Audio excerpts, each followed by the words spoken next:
You've probably noticed a strange pattern in the world of money. $1 barely buys a euro, but it buys 25,000 Vietnamese dong. Some currencies stay powerful for decades, while others collapse seemingly overnight. And every second, exchange rates flicker and shift, even when nothing appears to be happening. Today, we're going far deeper than surface-level explanations like inflation or interest rates. We're uncovering the 7 hidden forces that silently determine whether a currency becomes a global powerhouse or a slow-motion disaster waiting to happen. And if you're new here, welcome to Hidden Economics, the home for people who want to understand the systems shaping their lives. If you enjoy seeing the world finally make sense, consider subscribing. It helps the channel reach more curious thinkers like you. By the end of this video, you'll understand exactly why the US dollar remains dominant, why Japan can have enormous debt and still maintain a strong currency, and why countries like Zimbabwe, Argentina, and Venezuela saw their currencies disintegrate in real time.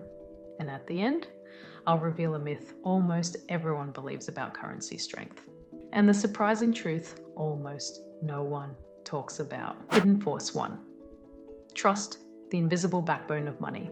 A currency does not survive because it is printed on fancy paper or backed by a government logo. It survives because people trust that the money they hold today will still hold value tomorrow. That trust is fragile. It can take decades to build and minutes to destroy. Zimbabwe is the perfect example. In the 1980s, one Zimbabwean dollar was actually worth more than $1. The country had potential, resources, and a functioning financial system. Then political instability grew. Land reforms damaged agricultural output, corruption increased. And to compensate for falling revenue, the government printed money aggressively. But the printing wasn't the real cause of the collapse. The collapse happened because people lost trust. They didn't believe the currency represented value anymore. Overnight, the Zimbabwean dollar became a symbol of inflation so extreme that people use banknotes as wallpaper. Trust is never lost slowly. It snaps, suddenly and violently, like a bridge collapsing under too much weight. And once it snaps, even the most aggressive government intervention cannot rebuild confidence fast enough. And that leads to the next question: what actually creates trust in the first place? The answer lies in something far more fundamental than most people ever consider. Hidden Force 2, productive capacity. What a country can actually make. A strong currency isn't just backed by GDP, it's backed by the real things the country can produce, consistently, competitively, and at scale. Productivity is the quiet engine of currency strength. When a country manufactures high-value goods or dominates a crucial industry, the world naturally wants its currency because the world wants its products. Look at Japan. Despite slow economic growth and high public debt, Japan creates precision electronics, advanced robotics, and world-famous automobiles. Germany is similar. Its engineering and manufacturing sectors make the euro far more stable than it would be otherwise. And Singapore, with no natural resources, built a currency supported almost entirely by logistics, finance, and world-class infrastructure. Now compare that to countries that depend heavily on a single commodity like copper, oil, or tourism. When global prices fall, their currencies sink instantly. These countries may appear stable in good years, but their currency strength is fragile, balancing on the shaky foundation of one export. A strong currency isn't supported by economic size alone. It's supported by usefulness. The more a country produces things the world wants, the more people need its currency. But even productive, export-rich economies can have weak currencies if the world doesn't trust the people making the rules. That's where political credibility comes in. Hidden Force 3. Political credibility. Stability investors pay for.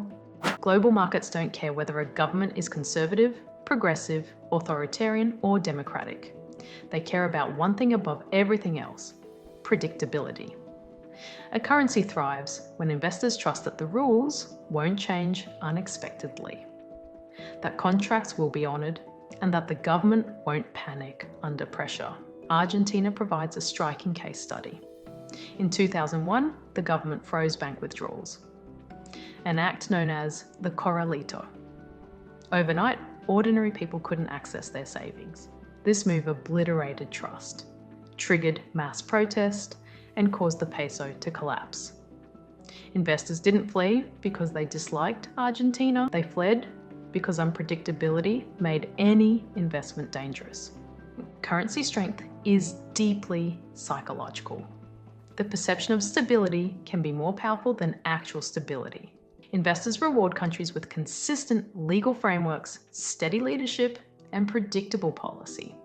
They punish currencies linked to governments that appear chaotic or impulsive, but even the most credible leaders can't protect a currency from collapse if the world stops wanting their dead. And this brings us to one of the most misunderstood forces of all, hidden force 4, the debt magnet effect, when debt strengthens a currency. Most people assume that high government debt weakens a currency, but the opposite is often true. Countries with massive debt, like the United States or Japan, tend to have some of the strongest currencies in the world. This seems contradictory until you understand the debt magnet effect. When the world wants to lend money to a country, it has to buy that country's currency to purchase its government bonds. That creates constant global demand. US Treasury bonds, for example, are considered the safest financial instrument on earth. Investors worldwide buy them for stability. This demand pulls the US dollar upward, even when America runs enormous deficits. Japan is even more unusual. With debt exceeding 250% of GDP, you'd expect a collapse in currency. Instead, the yen remains one of the world's most dependable currencies because markets trust Japan will always pay its bondholders. The debt magnet effect becomes a protective shield. Conversely, weak countries try to borrow and immediately face higher interest rates, falling demand, and a downward spiral where every attempt to raise money further devalues the currency. But debt alone can't defend a currency. A nation's ability to fuel itself literally has a silent but overwhelming impact on its financial destiny. Hidden force 5, energy independence, the silent currency multiplier. Energy isn't just one sector of the economy. It is the foundation of every other sector. When a country lacks energy independence, every oil spike, gas disruption, or supply shock becomes an invisible tax on its currency. Japan, for instance, imports nearly all of its energy. When oil prices rise, Japan's trade balance worsens instantly, pressuring the yen. Europe learned this painfully when its reliance on Russian gas became a vulnerability. As energy costs spiked, so did uncertainty. And with uncertainty came a decline in the euro and financial stress across the region. On the other hand, energy-rich nations often experience structural currency strength. Norway's krone benefits from vast oil reserves, but more importantly, from the disciplined way Norway manages its wealth through its sovereign fund. The country doesn't just sell energy, it transforms those profits into long-term stability. Energy independence protects a currency by insulating the economy from external shocks. And in the modern world, energy isn't just oil or gas. It includes renewables, storage, grid flexibility, and diversified supply routes. The countries mastering these systems today are building the resilient currencies of tomorrow. But even a resilient, energy-secure country isn't safe if it mismanages money itself.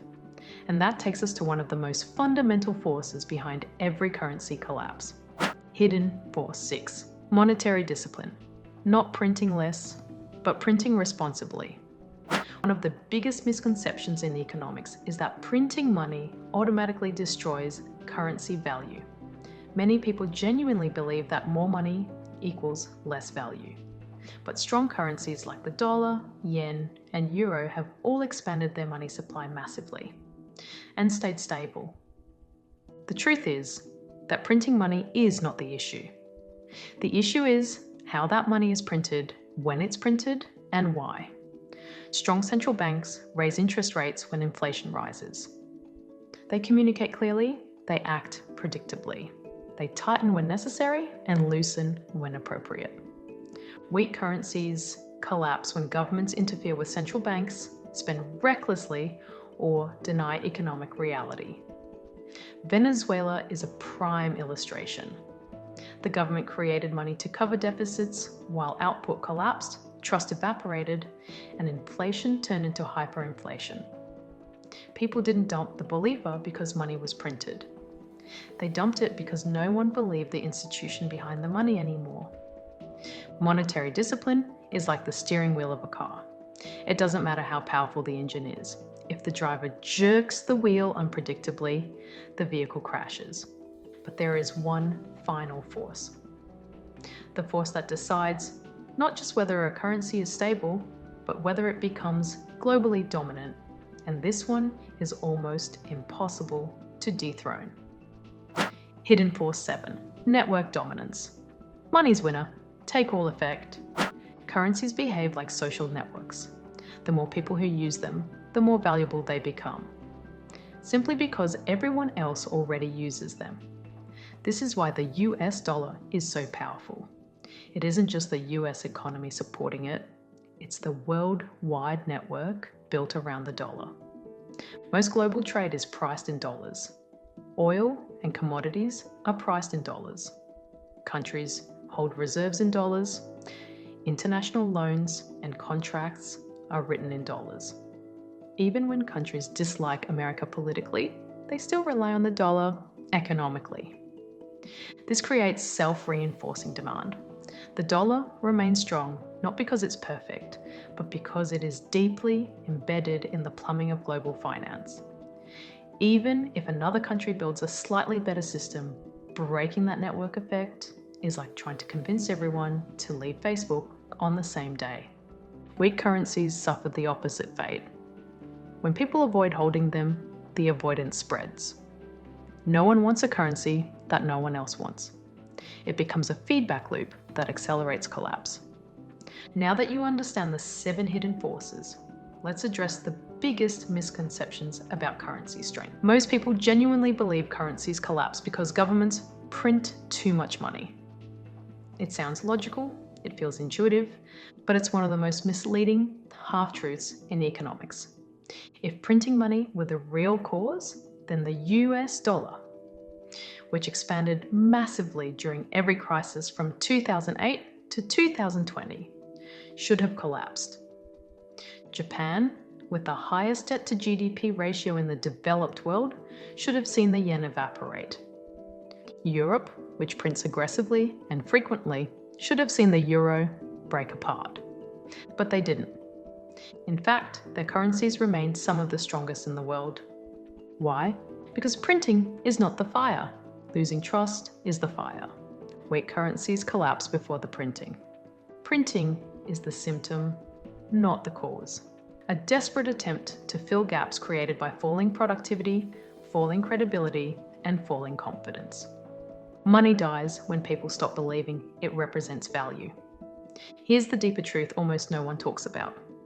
The strongest currencies today aren't strong because of economics. Most are strong because of geopolitics. A currency becomes powerful when the world must use it, not just when it wants to use it. The US dollar is protected not only by economic output, but by global alliances, trade networks, military reach, the legal system, the credibility of its institutions, and the enormous network effects surrounding dollar-denominated debt. It's not simply a currency, it's infrastructure, baked into the world's operating system. Meanwhile, struggling currencies rarely collapse because people printed too much money. They collapse because the country behind them isn't seen as essential in the global system. If your neighbors don't need your goods, your energy, your location, your military partnership, or your debt, they don't need your currency either. Economics explains part of currency strength. Power explains the rest. And once you see this, you start noticing that money doesn't just follow markets. Money follows influence. Money follows trust. Money follows systems. And those systems are often hidden. So let's bring everything home. So the next time you hear that a currency is rising, crashing, or mysteriously stable, remember, it's never just inflation. It's never just interest rates. And it's never just printing too much money. It's the entire hidden machinery behind a nation. Its trust, its productive engine, its political stability, its debt ecosystem, its energy backbone, its monetary discipline, and its global network power. Currencies don't move randomly. They move because systems move. And most of those systems operate quietly, beneath the surface. When you start seeing the world through these hidden forces, the news begins to feel different. Global events make more sense, and you stop feeling like the economy is something that happens to you, and more like something you can finally decode. And that's the whole mission of this channel. To help you understand the systems shaping your money, your choices, and your future. If you want more videos that peel back the surface and reveal what's really going on underneath, you're exactly the kind of person who belongs here. Subscribing helps this channel reach more curious minds. And it sends the message that content like this deserves to exist. This is Hidden Economics. Stay smart, stay curious, decode the system, and I'll see you in the next one.